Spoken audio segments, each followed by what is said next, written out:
May itinakda ng petsa kung kailan matatapos ang road elevation project sa Arellano Street sa Dagupan City.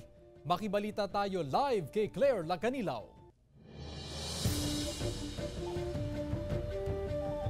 Claire? Chris, bagamat tapos na ang konstruksyon sa ilang pangunahing kalsada, ay ipinagpaliban muna ng Public Order and Safety Office ang pagpapatupad ng two-way traffic scheme ngayong araw. Ito'y para bigyang daan ang ginagawang konstruksyon sa bahagi ng MH Del Pilar Street. Ayon naman sa Public Order and Safety Office, kung magpapatupad sila ngayon ng two-way traffic scheme, lalo na sa bahagi ng Junction at Arellano Street, ay magdudulot o makakaapekto lang ito sa mabigat na daloy ng trapiko sa ilang pangunahing kalsada dito sa Dagupan City.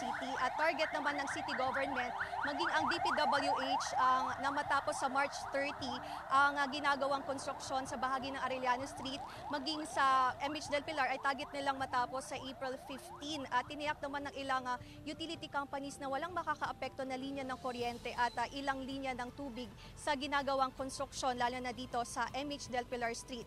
At yan muna ang latest dito sa Dagupan City, Chris.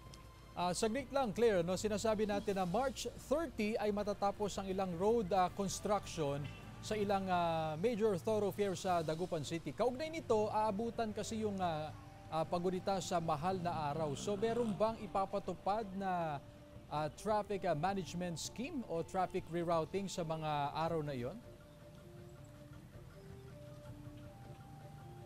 Chris, ayon naman sa Public Order and Safety Office, nakatakda o sure na yan sa March 30 na ipatupad nila ang two-way traffic scheme sa ilang pangunahing kalsada dito sa Dagupan City, lalo na sa pagsapit ng Semana Santa.